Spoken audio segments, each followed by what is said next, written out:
One day, as I was waiting for my grandson John to visit, I heard the sound of a police car outside.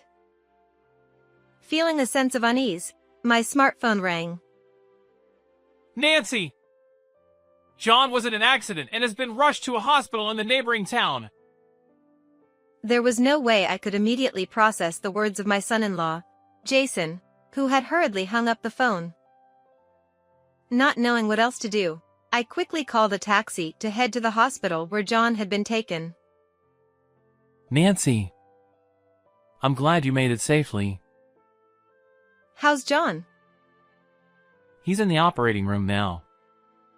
They told me his life is not in danger. Really? That's a relief. A few hours later, the doctor and a nurse came out of the operating room to inform us that the surgery had gone well. My anxiety and tension immediately turned to relief, and together with Jason, I thanked the doctor multiple times. The doctor simply replied, "No problem," and walked away. While the doctor left, the nurse stayed behind. "Here are John's belongings from the time of the accident." Saying this, the nurse handed us John's tote bag and smartphone. It seems John was on his way back from the supermarket. Jason showed me the contents. The bag was filled with ingredients needed for making hamburgers, such as onions, ground meat, and eggs. Hey. Yes? I felt something was off about the items John had purchased. Why did John? I am Nancy. A long time ago, my husband passed away, and I lived alone at that time. But I was not lonely. Grandma, is this amount of potatoes okay? Yes, it's fine. You've really gotten good at it. That's because my grandson John often came to visit me. On that day, he came to ask for cooking lessons, and we were making soup together. At first, his knife skills were clumsy, but now they've become remarkably good. Oh, Dad just finished work. He says he'll be here in about 30 minutes. Oh, Jason is early today. Let's all eat together then. John's father Jason was my son-in-law. When John came to visit, it's become a routine for Jason to come over for dinner after work. This was because Jason's wife, my daughter Emma, disappeared a few years ago. Emma was a kind child, and she always prepared meals for me when I came home from work. When she became a high school student, she started a part-time job and always tried to give money to the household, saying thank you. I couldn't accept that, but for my birthday, she bought me a very nice bag and I still cherish it. Emma married Jason, and when John was in elementary school, she disappeared without any warning. We filed a missing person report, but the police dismissed it as a family matter. We searched for her ourselves, but never found her. Where was she? What was she doing? Was she even alive? At that time, I was overwhelmed with a mix of anxiety, worry, and the responsibility of needing to properly scold her as a mother.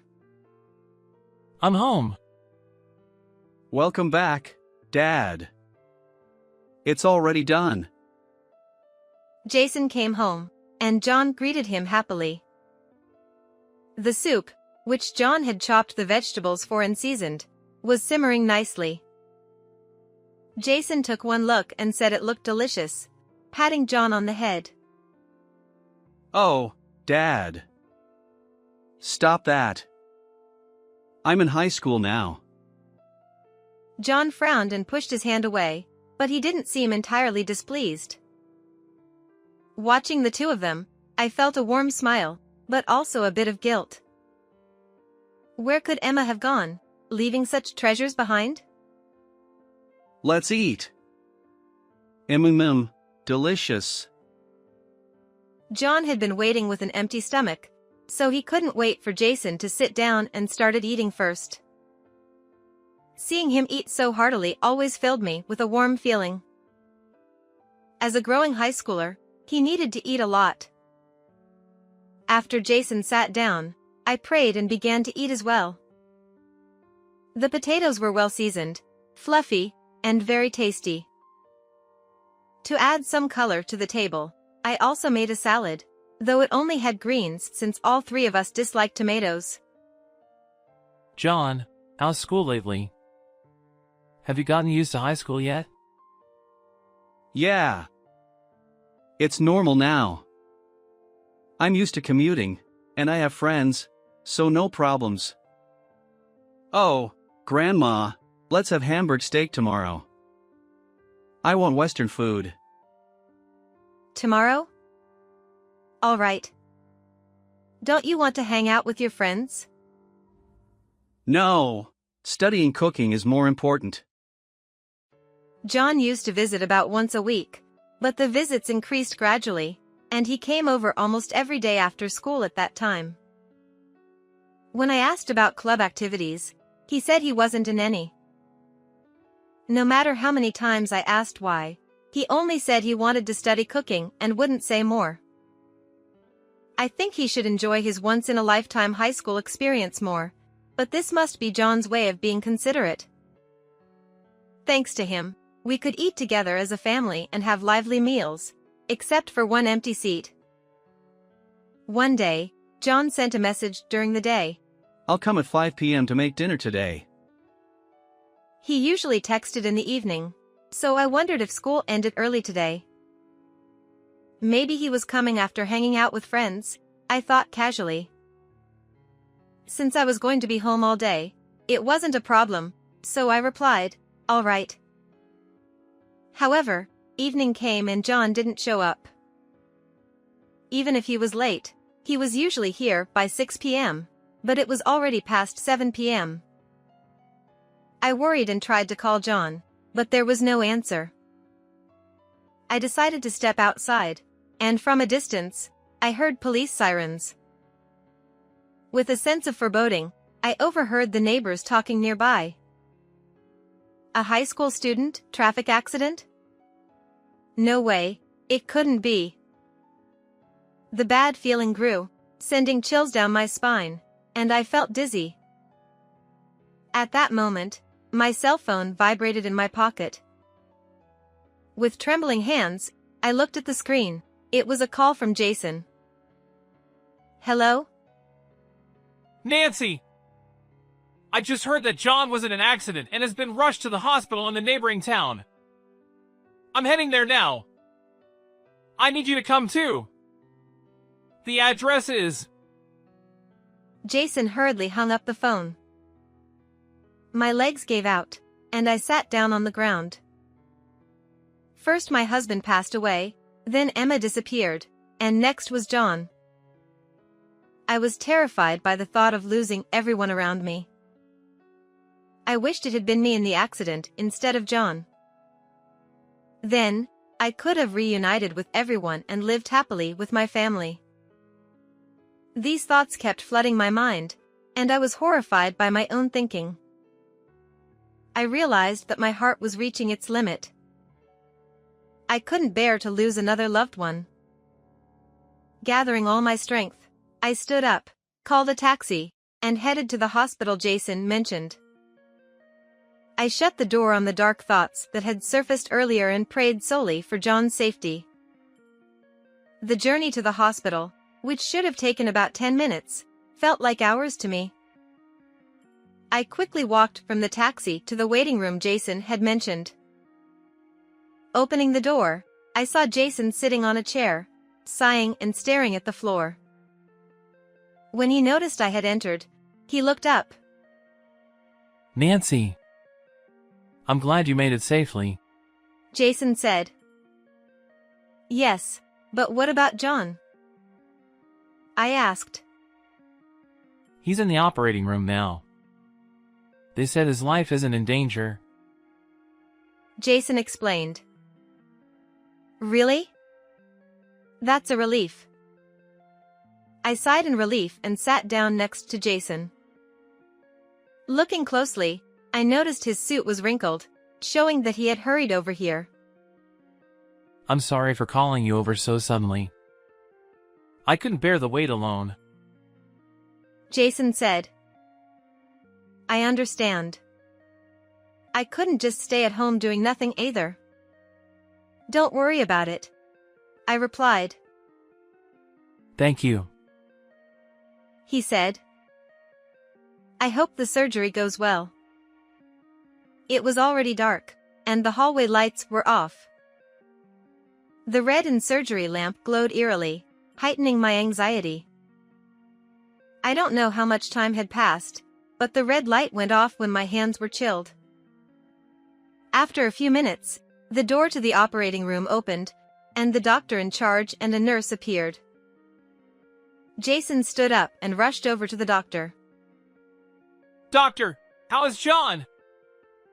He hasn't regained consciousness yet. But he's going to be fine. I don't think there will be any lasting after effects. John did very well. Really? That's great. Thank you so much. Jason bowed his head. I also stood up and bowed deeply. Oh. No. No need to thank me. He will be hospitalized here until he regains consciousness and recovers to a certain extent. So please prepare his belongings. Yes, understood. Thank you very much. The doctor lightly waved and left the room. His figure was very reassuring, and I felt confident that John would be in good hands from now on. Excuse me, these are the belongings John had with him when he had the accident. The nurse handed John's tote bag and smartphone to Jason, said a quick, I'm going to go. And followed the doctor. It looks like John was on his way back from the supermarket. Jason showed me the contents of the bag with a sad smile. Inside were onions, ground meat, eggs, and other ingredients needed for making Hamburg steak. And on top of everything was a slightly squashed bright red tomato. I noticed something strange. Hey, why did John buy a tomato? We don't use it in Hamburg steak, and none of us can eat it. John, Jason, and I all disliked tomatoes. The only one in the family who could eat tomatoes was Emma. As this question crossed my mind, a notification popped up on John's smartphone. It was a chat notification from a social media app, showing the profile picture of the other person. However, the phone was locked with a password, so we couldn't see the contents. A friend, perhaps? I recognize this photo. Jason seemed to have a sudden realization. Could it be? He tried to unlock the phone. Hey, it's not right to look without permission. Ignoring my words, Jason tapped 0621 in sequence. The phone unlocked. That number is Emma's birthday. John has been asking a lot about Emma lately. I thought it might be. I tapped on the recent notification to see the content. This park in the picture was Emma's favorite. The three of us used to go there often on weekends.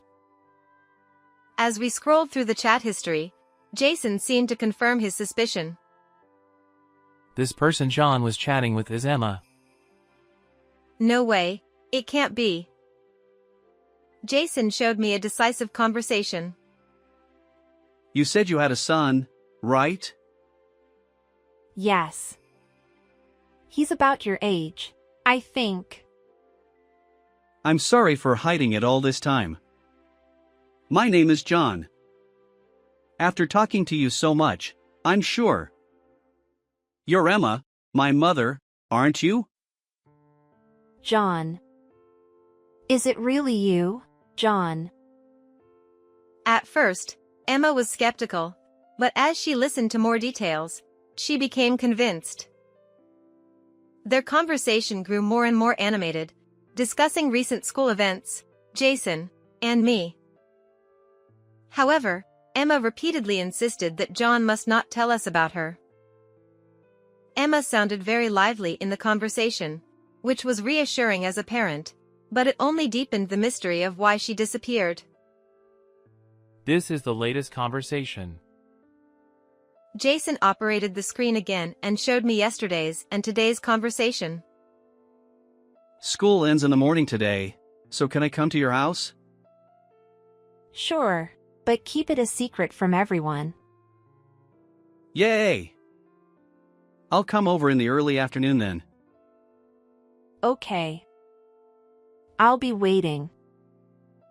This explained why John bought a tomato. John had been in contact with Emma through social media for some time, had confirmed she was his mother, and was planning to meet her today. He brought a tomato, which was her favorite. Indeed, the place where John had the accident was in the opposite direction from my house. John? It's getting late. What happened? Are you okay? Several messages like this had come since early afternoon today. And the latest notification read, I'm sorry. I suddenly felt unwell and am going to the hospital now. Can we reschedule? This was the end of their conversation today. The news of John's accident and Emma's survival left me feeling both happy and sad, with my emotions in turmoil. According to this profile, it seems Emma lives nearby. Really? Yes. If she went to the hospital today, it might be this one. Indeed, this is the only large hospital around here. Hearing Jason's thoughts, I felt a sudden rush of warmth. I might be able to see my daughter for the first time in years. John would surely be happy too. But first, I needed to confirm the facts with John. I went home, praying for John's recovery and Emma's safety, and fell asleep. For the next few days, we took turns watching over John and searching for Emma's whereabouts. When we asked at the reception desk, they refused to give us any patient information, so we asked around among the hospitalized patients directly. Then, one day, Nancy. Jason came rushing into John's hospital room, out of breath. I found out.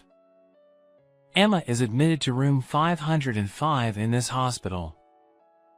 It seems she's been in and out of the hospital for the past few years. What? Is she sick? I don't know yet.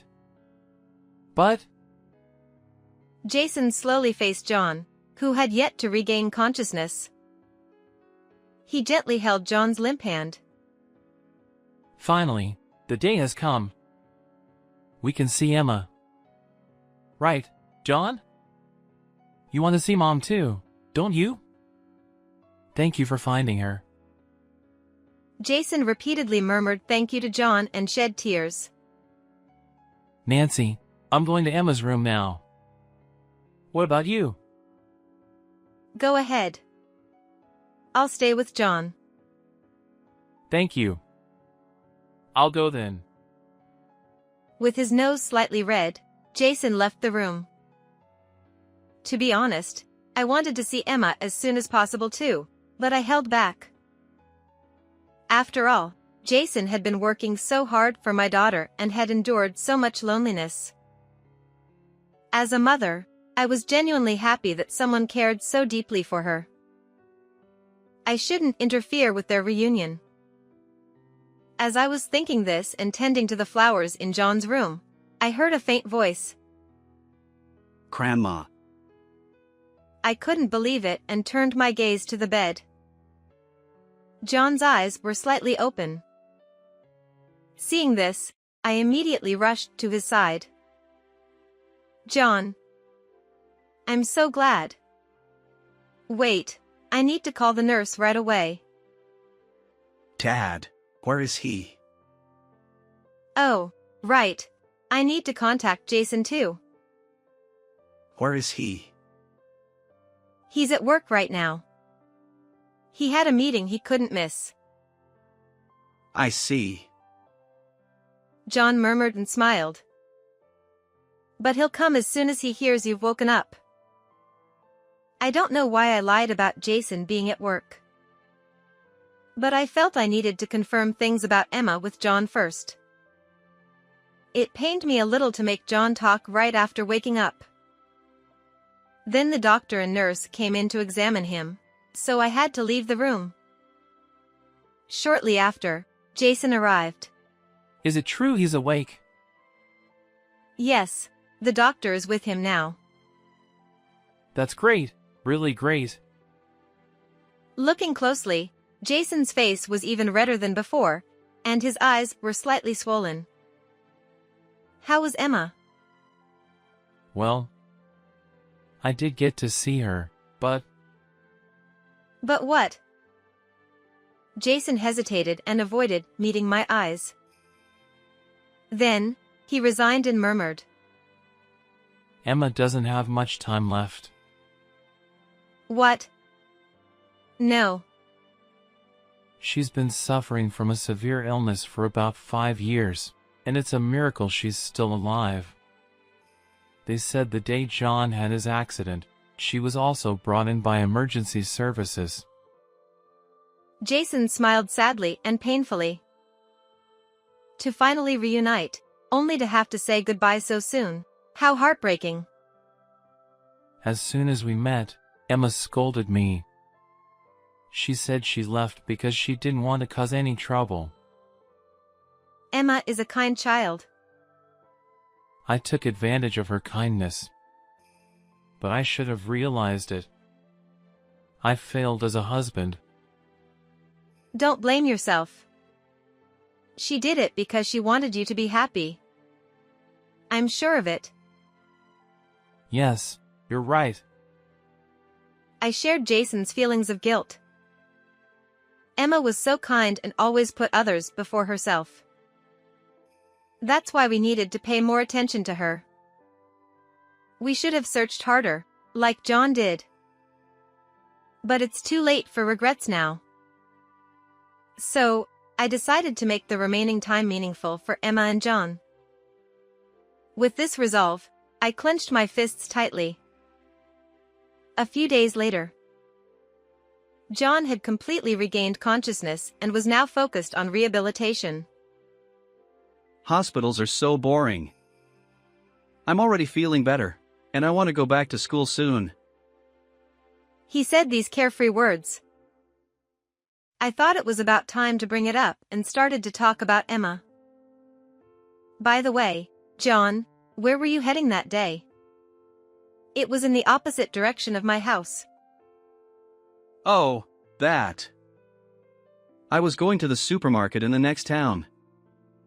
It's big and cheap, but it's far from Grandma's house and hard to get to. John answered, clearly avoiding eye contact. John, please tell me the truth.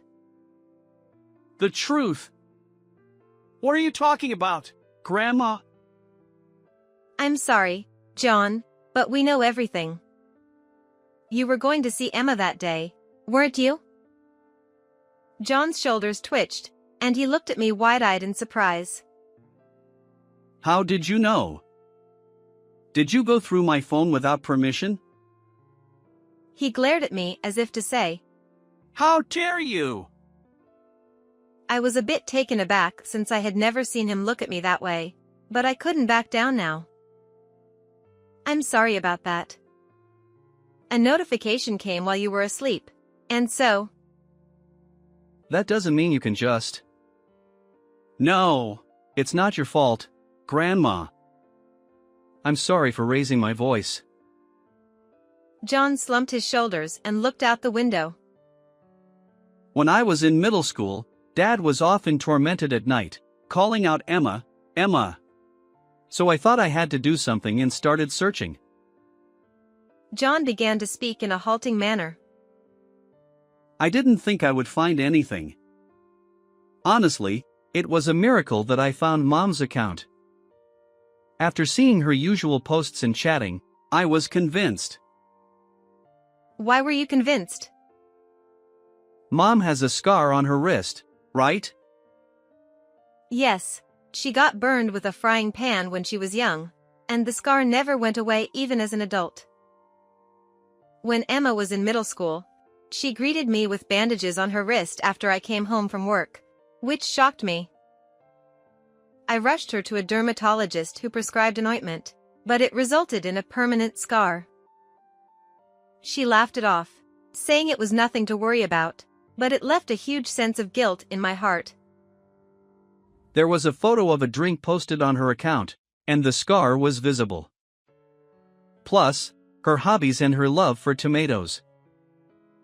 John spoke with a bit of pride in his voice. Children's reasoning abilities and initiative can sometimes surpass those of adults. That day, after we talked a lot and confirmed things, I went to see Mom. On the way, a car crashed into me. So, the tomatoes were for? Yeah, they were for Mom. She ate tomatoes every day. So, I wanted to bring her some nutritious ones. Sorry for keeping it a secret. It's all right, I said as I gently patted John's head. He murmured something about already being a high school student, but I pretended not to hear it. I wanted to tell you and Dad earlier, but Mom insisted I shouldn't. Maybe she didn't even want to see me. That's not true. It is. She seemed like she was hiding something. But I still want to see her. Seeing the determination in his eyes, I felt a bit intimidated. I haven't met Emma yet. If she left to avoid causing trouble, visiting her now might undermine her years of effort. That's why Jason has been visiting Emma repeatedly without telling me. Emma has been in poor health ever since she was rushed to the hospital. If Emma wants to hide her condition from John, I shouldn't take him to see her. Hey, what's Dad doing today? He's at work. That's a lie. I know he took a day off. He's visiting Mom, isn't he? Is Mom hospitalized here? Why do you think that? I broke into a cold sweat at John's question. My response could change the outcome for my grandchild. I overheard Dad talking to a nurse in the hallway. Please, I want to see Mom too. Take me to her. But... Please, Grandma. You want to see her too, right? Let's go together. Oh, and don't forget the tomatoes. I was speechless at John's straightforward plea. And before I knew it, I found myself in front of room 505 with John and a bag of tomatoes in hand. John knocked on the door. A familiar female voice responded from inside. Yes? Mom. He opened the door and immediately rushed to the woman lying on the bed. At that moment, she hid her face with the blanket. Jason, who was nearby, looked at us in surprise. John! What are you doing here? Mom. I'm sorry I couldn't come to you that day. I'm sorry for breaking our promise. John, stop it. This woman. She's not Emma. Mom, I learned a lot from Grandma because I wanted to cook delicious meals for you. I can make anything you request. John! That's enough! John tried to uncover the blanket while Jason desperately tried to stop him. But John touched an injured part, causing him to cry out in pain and grab his arm. Jason stopped moving, looking concerned. Mom, why won't you look at me? I'm in high school now. I can't let you see me like this. I'm sorry, Mom. I knew you were sick for a long time. You tried so hard to see me that day, didn't you? You're not a burden. Please. John slowly lifted the blanket. Jason didn't stop him anymore. There she was, undeniably Emma. Although many years had passed, her features hadn't changed. However, she was clearly emaciated, with a poor complexion, and it was obvious she wasn't well. It's been a while, John. She looked at John with eyes that seemed to treasure him, yet they held a hint of sadness. You've grown up so much. Oh, please don't cry. I hid because I didn't want you to see me like this. I didn't want you to see me in such a weak state. You're not weak. I'm sorry, Mom. Why are you apologizing? I'm the one who should apologize. I was so surprised when you contacted me. But I was happy. I'm sorry for leaving you alone. I wasn't alone. Dad and Grandma were there. You're right. Thank you, Mom. I'm sorry for disappearing so suddenly. Really, Emma? We'll have a serious talk later. Oh no, Mom's lectures are so long. Emma laughed as she said this. Though she looked frail, inside she was the same as always. She was still the kind, strong child she always had been. So very kind, she sacrificed everything for the sake of others. I never realized the suffering and loneliness hidden behind her smile. But now, I understand. Even though she's smiling now, when we leave, she will be alone with her regrets. She might think she shouldn't have met us. Meeting us again would leave her with lingering attachment, making the goodbye even more painful. The thought of showing us her suffering, of being a burden to us, scares her the most. Still, we have to tell her. That's the only way we can make amends for letting her fight alone for so many years. Emma, welcome back. I'm so glad to see you. We won't let you go anywhere on your own again. Yeah. It's okay, there's nothing to fear. You're wonderful just as you are. Let's enjoy our time together from now on, all of us. Thank you. Her voice was so soft it was barely audible. But it reached my ears clearly. Oh, yeah. I brought some tomatoes for you, Mom. The somber atmosphere brightened instantly. Indeed, the power of children is immense. Really? Then let's all eat them together. But everyone hates tomatoes.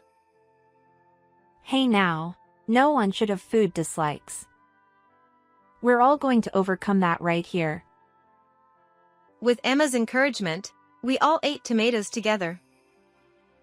John seemed to have already overcome his dislike for tomatoes and ate them happily. Jason and I hesitated at first, but as we were forced to eat them, memories with Emma flooded back, and we all ended up crying as we ate. For the first time in my life, I thought tomatoes were delicious. After that, Emma's health improved slightly, but then quickly worsened again, repeating this cycle. A week after our reunion, Emma passed away.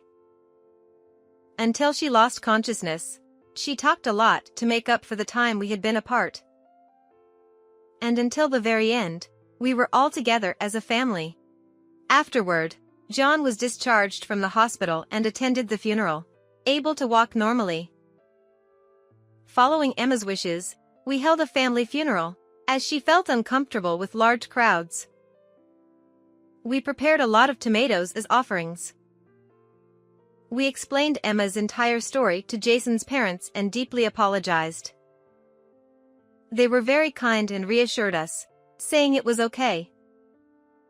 Though there were few attendees, the funeral was not modest. Emma was a beloved daughter, cherished by everyone. After that, John and Jason moved in with me. We learned the importance of spending time together from Emma. I want to stay together forever. But I still have regrets. While I was happy to see Emma at the end, the sadness of watching her pass away before my eyes was overwhelming. Most of all, I hated myself for not knowing about her illness and being unable to do anything until the end. One day, John came to me with tomatoes and said, I want to become a doctor, a farmer, or a culinary researcher. I want to save people like Mom if I become a doctor, grow tomatoes that made Mom feel better even for a moment, and make people smile with the cooking Grandma taught me. John. Watch and see what I become. So, Grandma, you have to stay healthy until then. Here, I brought you a tomato. Saying this, he went back to his room. Children sometimes touch us deeply. But the truth is, I'm being saved by John too. Maybe I'll make some meat sauce with these tomatoes today. At some point, our family became a family that loves tomatoes. Lately, my body has been hurting again. To support her, we decided to temporarily move in with my in-laws. Thus began the days of being at the mercy of my mother-in-law's and brother-in-law's whims. Then, one day, while my husband was driving, he received a call from my mother-in-law. With poor signal reception, he switched to speaker mode. Is she still alive? She's so stubborn. If it weren't for me, she might have actually died. Unaware that the call was connected, the two started a reckless conversation, and their malicious intentions quickly unraveled. Subsequently, they faced social repercussions for their outrageous behavior. My name is Kate Brown. I live happily with my husband Oliver and our beloved daughter Emma. Emma recently started kindergarten and every day she seems so happy. Seeing her like that always brings a smile to my face. One day, my husband received a phone call from his mother, Mary. Lately, my body has been hurting again. She said weakly. Mary had suffered a stroke before, leaving slight paralysis in her limbs. However, it wasn't severe enough to greatly affect her daily life, as she usually managed with a cane without significant difficulty. According to her, the pain from those effects had started bothering her again recently. With this kind of body, even daily life is becoming difficult. I'm getting older, and I worry about what might happen in case of any unforeseen events. I might not peacefully pass away like my husband. Mary continued with a tone of anxiety. I want to discuss something. Until Mom's health stabilizes, how about we all live at her house? It's quite sudden.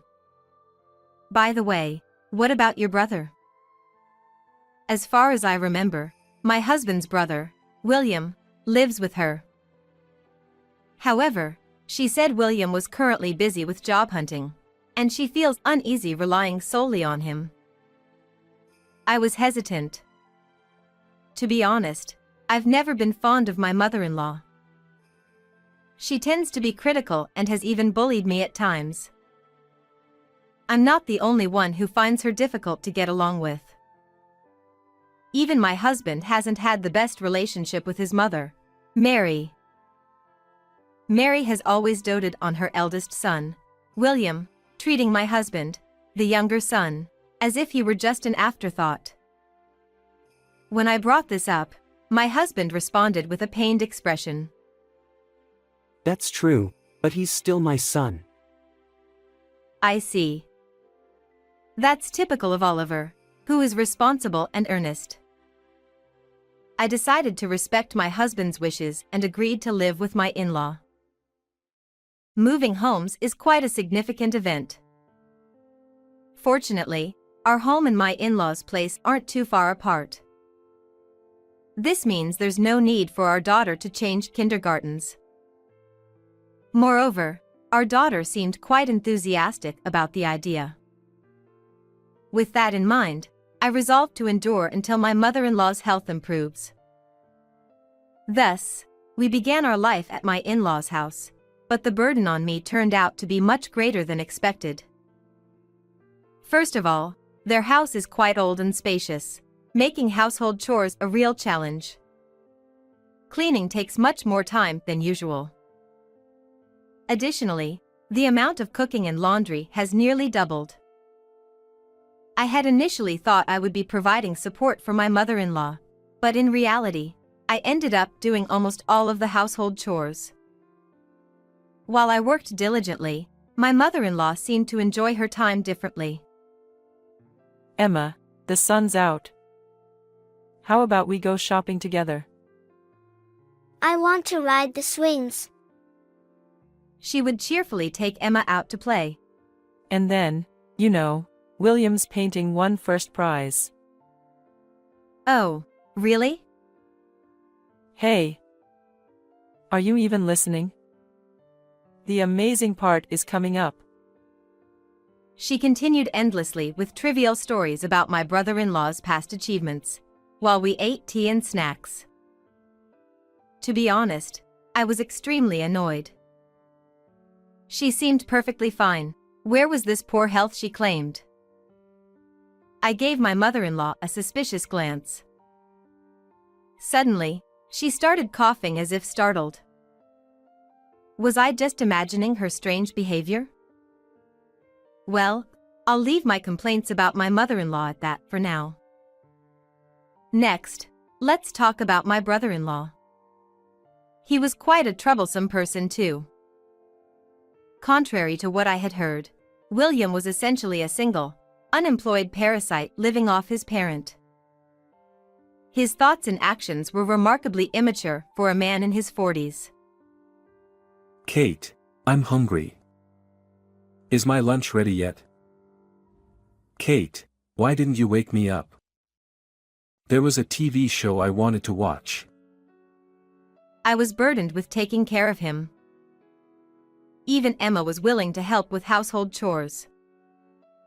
He acted as if he was entitled to have everything done for him. I'm not your wife or your mother. I was screaming in my mind. To make matters worse, there was something unsettling about the way he looked at me, sending chills down my spine. Because of the two of them, I was enduring a challenging life both physically and mentally. One night, a few relatives had gathered at my in-laws' house for a drinking party. I went upstairs to get a fan to improve the airflow in the room. Let's see, the fan should be around here somewhere. Kate. I turned around to find my brother-in-law standing behind me. With a sly grin, he said something unbelievable. Why don't you dump that boring Oliver and start a new life with me? I couldn't believe my ears. But it was clear I hadn't misheard. I saw my brother-in-law looking at me with a smirk, almost as if he was licking me. Perhaps fueled by alcohol, but regardless, it was an incredibly vile and disrespectful comment. You've been drinking too much. Even if it was a joke, it's not funny. Oh. Is that so? Are you sure it's okay to reject me like that? I might just spill that secret to Oliver. What are you talking about? I'm busy, so I'm leaving. I ignored him and tried to head downstairs, but suddenly, he forcefully grabbed my arm. Come on, it's fine. I'm much better than Oliver. Hey, stop it. I instinctively pushed my brother-in-law's hand away. In that moment, he was taken aback by the unexpected resistance and lost balance. He tumbled down the stairs, eventually hitting the back of his head against the wall with a groan of pain. Relatives and my husband rushed over upon hearing the commotion. Hey, what happened? Your brother slipped and… Oh my goodness. He's got a bump on his head. My mother-in-law shook my brother-in-law vigorously as she spoke. Meanwhile, the relatives calmed down my distraught mother-in-law and took my brother-in-law to another room for treatment. Amidst the commotion, the conflict between my brother-in-law and me was swept under the rug. I hesitated whether to discuss what my brother-in-law had said with my husband, but I decided to keep quiet for now so as not to cause unnecessary worry. I decided that if my brother-in-law's behavior escalated further, I would tell my husband. With this in mind, I walked towards the living room where everyone was gathered. As I approached, I noticed Emma standing in a corner of the hallway, looking at me with a concerned expression. Sorry to startle you. Did I wake you up? Should we go back to your bed? Yeah. I sensed a slightly odd atmosphere from my daughter's demeanor. However, since it was late at night, I decided not to delve deeper and walked her back to her room to put her to sleep. After that, I continued to endure a difficult life because of my mother-in-law and brother-in-law. Every day, I was forced to listen to my mother-in-law's boring stories, and I was burdened with taking care of my immature brother-in-law. I was filled with a strong desire to escape from it all. Since then, my brother-in-law has never approached me again. Perhaps he learned his lesson from my strong reaction. I continued to live at my in-laws' house, feeling reassured about that aspect. However, one day, another incident happened to me. I was having lunch as usual at my in-laws' house that day, and when I took a sip of soup, I suddenly felt dizzy. Shortly after, I was overwhelmed by intense nausea and difficulty breathing. I recognized this sensation. It was the symptoms of an allergic reaction.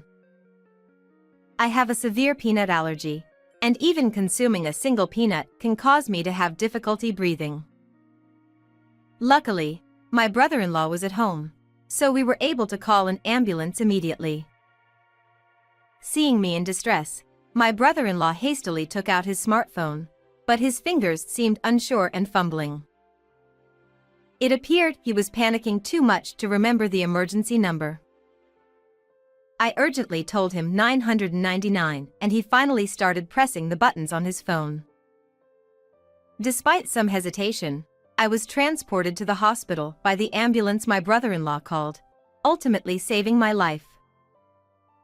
On the hospital bed, I thanked my brother-in-law sincerely. Thank you so much, William.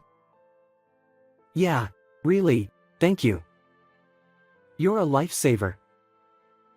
Oliver held his brother's hand crying, and my brother-in-law replied awkwardly with an air of embarrassment. No, I just did what anyone would do. It was frustrating in a way, but it seemed even such a despicable person could be helpful when needed. I started to reconsider my brother-in-law just a little.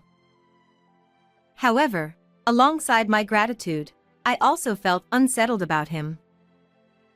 Why did I have the allergic reaction? Afterwards, I stayed in the hospital for just one day for observation. The next day, I was discharged without any further issues. I returned home to my in-laws' house with my husband driving us back. In the car, my daughter looked concerned and asked, Mom, are you okay? Yeah, I'm fine now. I'm sorry for worrying you. When I heard you were taken to the hospital, I thought my heart was going to stop.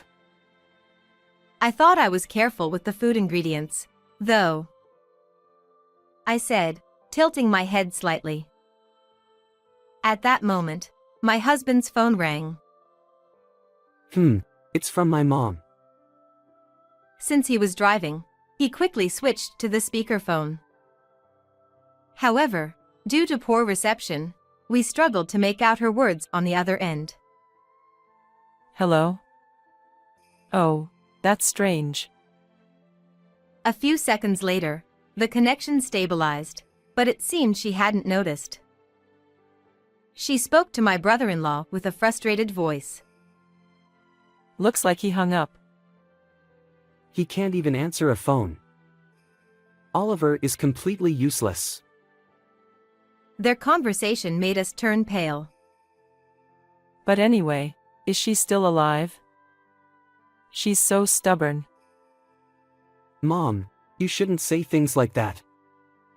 If I hadn't been there, she could have really died. It doesn't matter. It's only fair after she hurt my precious William. Well, I think it served her right, though. So, what are you going to do about Kate from now on? Yeah, I'll try to hit on her again. I think I can make it this time. I think she fell for me after this incident.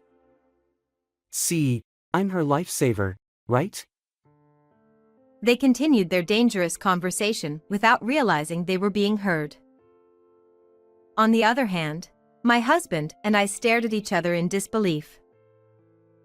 Afterwards, we returned to my in-laws' house later than planned. You were quite late, weren't you? Oliver, at least answer the phone. I wanted you to buy something for me. The two welcomed us as usual. Meanwhile, my husband and I wore grim expressions. We stopped by the police station for a bit. Police station? Did you lose something? Emma, Mom and I need to talk about important things with Grandma and Uncle, so could you go to the other room for a bit? Okay. Then, our daughter went to the room.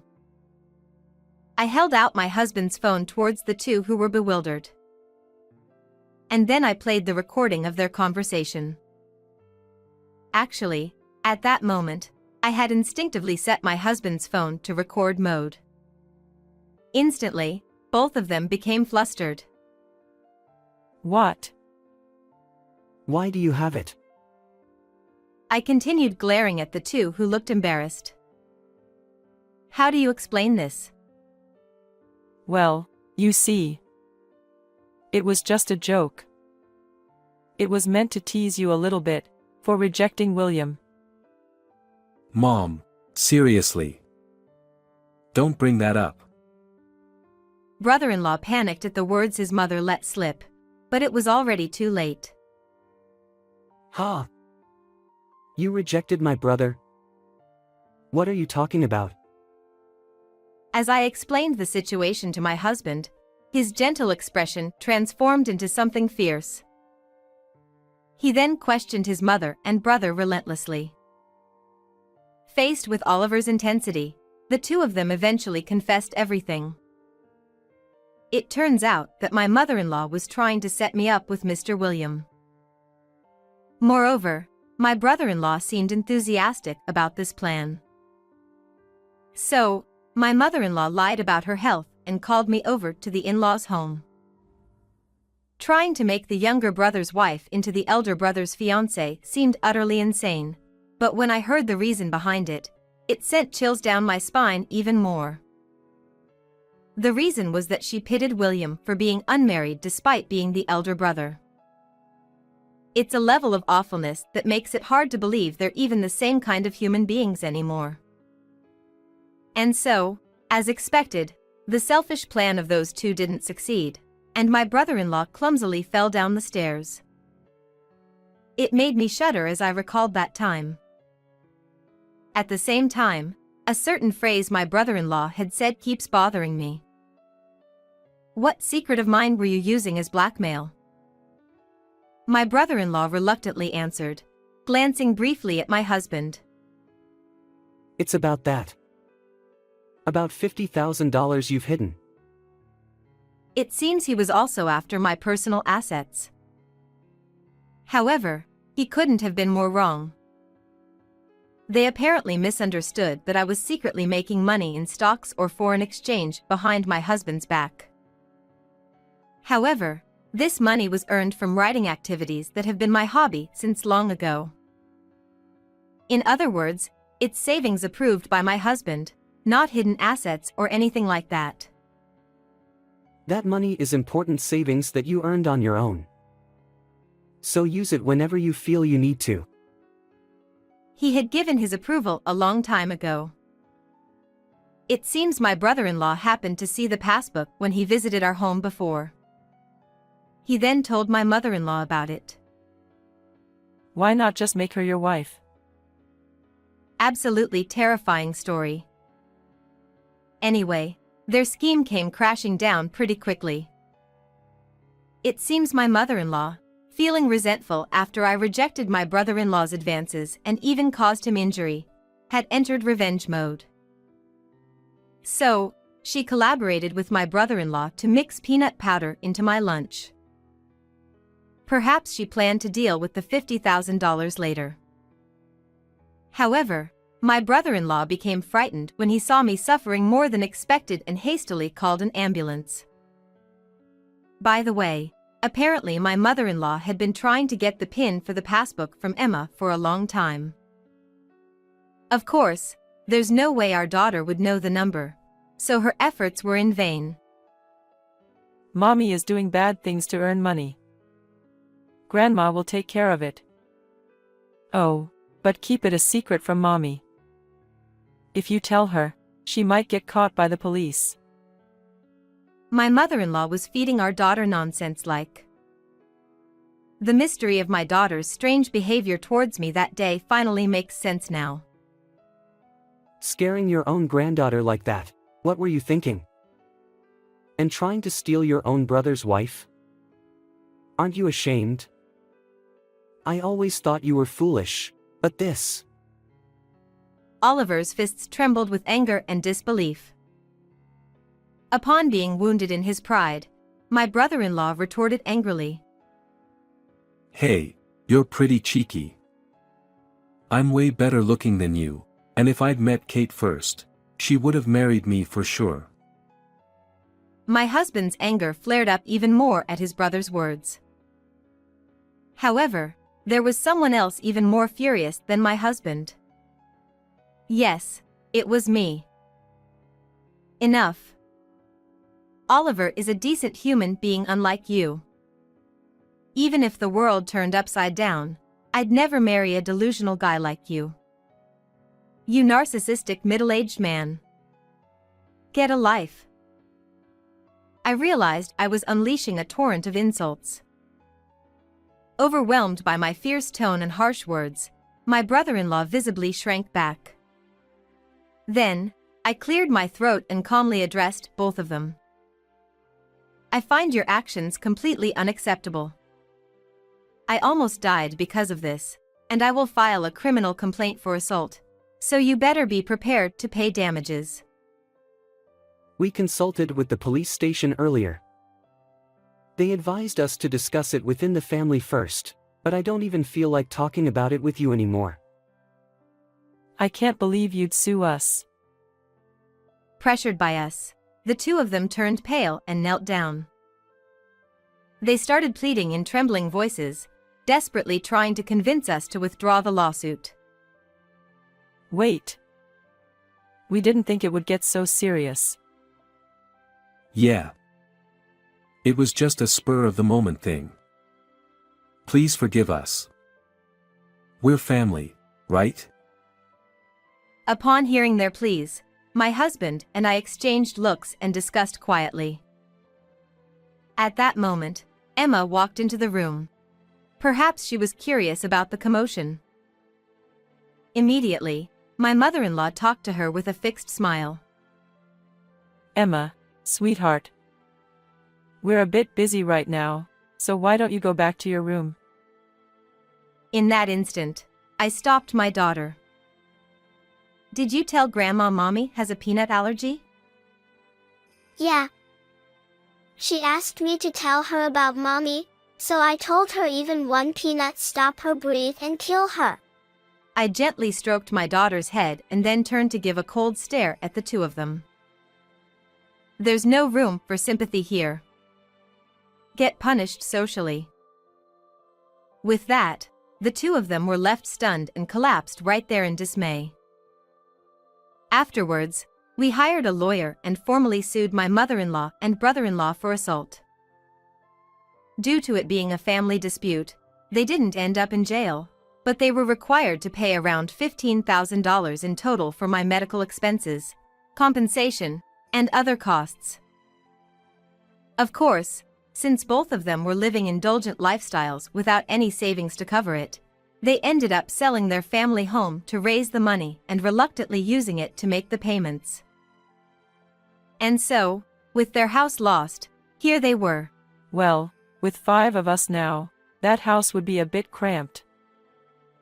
Oliver, when are you going to start the expansion renovations? Unbelievably, they were fully expecting to move into our house. They really were beyond belief. Of course, such a ridiculous idea wouldn't fly. What nonsense are you talking about? Talk nonsense in your sleep. Then my husband punched my brother-in-law. Presumably, all the pent-up frustration had finally exploded. Having been resoundingly rejected by us, the two hurriedly left. Later, we heard they rented a room in a rundown apartment. Apparently, my brother-in-law started working part-time to make ends meet, enduring difficult days to get by. On the other hand, we returned home after 6 months. Ah, what a peaceful atmosphere. I felt a wave of relief wash over me. I'm sorry. It's my fault we decided to live together. I should have thought more carefully. Don't worry about it. I love that serious side of you, which is why I married you. Yes, my husband often bears the brunt of things because of his serious nature. Nevertheless, it's exactly why I respect him so much. I continued speaking to my dejected husband. Seeing you punch your brother was quite brave and cool, though violence isn't the answer, my husband smiled shyly and said, holding our daughter. Yeah, you're right. By the way, how about we go out somewhere next week? Emma, where would you like to go? The zoo. Watching her smile joyfully, I savored the happiness in that moment. And I made a vow to continue saving that money for my daughter's future.